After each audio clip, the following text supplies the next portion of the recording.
अगर आप यंग हो और आपकी जॉब अभी अभी लगी है, या फिर आपने अभी अभी जस्ट एक अपना बिजनेस स्टार्ट किया है और लॉन्ग टर्म के लिए आप इन्वेस्टमेंट करना चाहते हो, तो आपको इस फंड को कंसिडर करना चाहिए।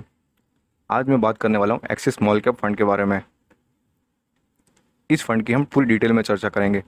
इस फंड की हम launch date, asset allocation, fund type, fund performance, top holdings, investment options, expense ratio और क्या ये फंड आपके लिए सूटेबल है कि नहीं, उसके बारे में मैं आपको बताऊंगा। नमस्कार, मेरा नाम है रवि। आपका स्वागत करता हूं अर्थवर्धन चैनल में। चलिए शुरू करते हैं।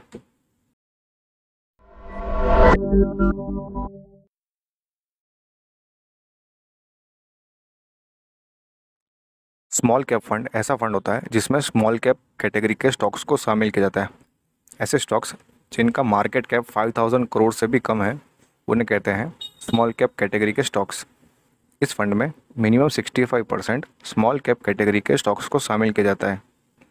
एक्सिस स्मॉल कैप फंड 29 नवंबर 2013 को लॉन्च हुआ था।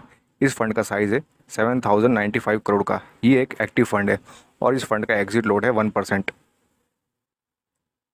अगर इस फंड के एक्सपेंस रेशियो की बात करें तो डायरेक्ट मोड में फंड का एक्सपेंस रेशियो है 0.39%, जबकि रेगुलर मोड में है एक्सपेंस रेशियो 1.95%। इस फंड का टर्नओवर है 21%, जो कि नॉर्मली स्मॉल कैप कैटेगरी के फंड के मुकाबले कम है। इस फंड का अल्फ़ा है 12.13। अल्फ़ा जितना ज़्यादा रहता है उतना फंड का परफॉर्मेंस बेटर रहता है। इस फंड का अल्फ़ा नॉर्मल है और स्टैंडर्ड डिविएशन है 24.27%, जो भी नॉर्मल है। अगर इस फंड की एसेट एलोकेशन की बात करें तो इस फंड में 76% स्मॉल कैप कैटेगरी में से, 8% मिड कैप कैटेगरी में से और लार्ज कैप कैटेगरी में से 1% का एसेट एलोकेशन किया हुआ है। ये एक ओपन एंडेड फंड है, मतलब आप इस फंड में जब चाहे तब पैसे इन्वेस्ट कर सकते हो और जब चाहे तब अपने पैसे को रिडीम कर सकते हो, लेकिन आपको रिडीम करने के टाइम पे एग्जिट लोड का ध्यान देना चाहिए।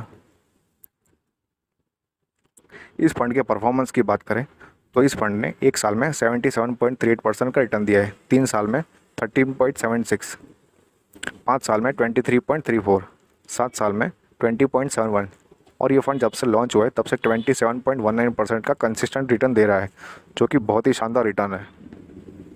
अगर आपने इस फंड में 1,00,000 रुपये एक साल पहले इन्वेस्ट किया होता तो आज उसका वैल्यू होता 1.77 लाख। 3 साल पहले अगर आपने इन्वेस्टमेंट किया होता 1,00,000 रुपये का तो आज उसका वैल्यू होता 2.24 लाख। 5 साल पहले इन्वेस्टमेंट किया होता तो आज उसका वैल्यू होता 2.85 लाख, जबकि 7 साल पहले इन्वेस्टमेंट किया होता तो आज उसका वैल्यू होता 3.74 लाख। एसआईपी के तौर पे बात करें तो अगर आपने 10,000 रुपीज़ पर मंथ की एसआईपी स्टार्ट करी होती तो एक साल में आपका इन्वेस्टेड अमाउंट होता 1.2 लाख, जबकि आपका रिटर्न होता 1.67 लाख।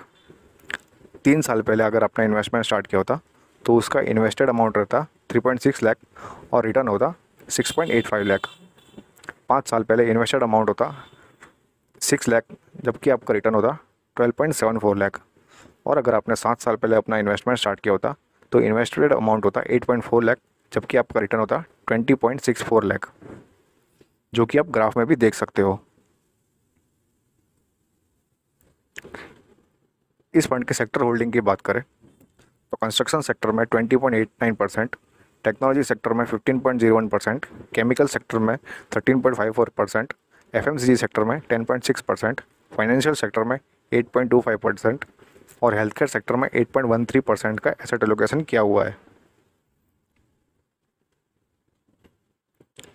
इस फंड के टॉप होल्डिंग्स को मैंने यहाँ पे शामिल किया है। इस फंड में टोटल 30 स्टॉक्स शामिल है, जिसमें से 10 स्टॉक्स को मैंने यहाँ पे वीडियो में शो किया है। आप अपने वीडियो को पॉज करके इन सारे स्टॉक्स को नोट कर सकते हो। इनमें से कुछ स्टॉक्स को मैं आपको बता देता हूँ। Galaxy Surfactant, Tata Elxsi, JK Lakshmi Cement, CCL Products, Bridge Enterprise, Coforge, Krishna Institute of Medical Science, Fine Organics और कैम्प्लास्ट। अगर आपको अपना इन्वेस्टमेंट स्टार्ट करना है तो मिनिमम 500 रुपीज़ के पर मंथ के एसआईपी से आप अपना इन्वेस्टमेंट स्टार्ट कर सकते हो, जबकि आपको लमसम इन्वेस्टमेंट करना है तो मिनिमम 5,000 से आप स्टार्ट कर सकते हो। इस फंड के मैनेजर है अनुपम तिवारी, जिनको 11 साल से भी ज़्यादा का एक्सपीरियंस है। एक्सिस म्यूचुअल फंड को ज्वाइन करने से पहले वे रिलायंस लाइफ इंश्योरेंस और Principal PNB asset management company में फंड मैनेजर के तौर पे काम कर चुके हैं। और अगर इनके एजुकेशन क्वालिफिकेशन की बात करें तो मिस्टर अनुपम तिवारी ने सीए कंप्लीट किया हुआ है। ये फ़ंड आपके लिए सूटेबल है कि नहीं वो मैं आपको बताता हूँ। जैसे कि मैंने आपको वीडियो की स्टार्टिंग में कहा था, आप यंग हो, जस्ट अभी अभी आपने जॉब स्टार्ट करी है या फिर अपना बिजनेस स्टार्ट किया है और म्यूचुअल फंड में आप इन्वेस्टमेंट करना चाहते हो, तो बेशक आप इस फंड में इन्वेस्टमेंट कर सकते हो। इस फंड में आपको लॉन्ग टर्म के लिए इन्वेस्टमेंट करना चाहिए। एग्रेसिव इन्वेस्टर्स इस फंड में अपनी पोजीशन बना सकते हैं, लेकिन अगर आप शॉर्ट टर्म इन्वेस्टर हो या फिर रिटायर्ड पर्सन हो तो आपको इन्वेस्टमेंट के अदर ऑप्शंस को चूज़ करना चाहिए। ये वीडियो आपको कैसा लगा ये आप हमको कमेंट करके बता सकते हो। अगर ये वीडियो आपको अच्छा लगा तो लाइक करो, शेयर करो और सब्सक्राइब करो। अगर ये वीडियो आपको अच्छा नहीं लगा तो आप हमको कमेंट करके बता सकते हो कि इस वीडियो का कौन सा पार्ट आपको अच्छा नहीं लगा। Thank you.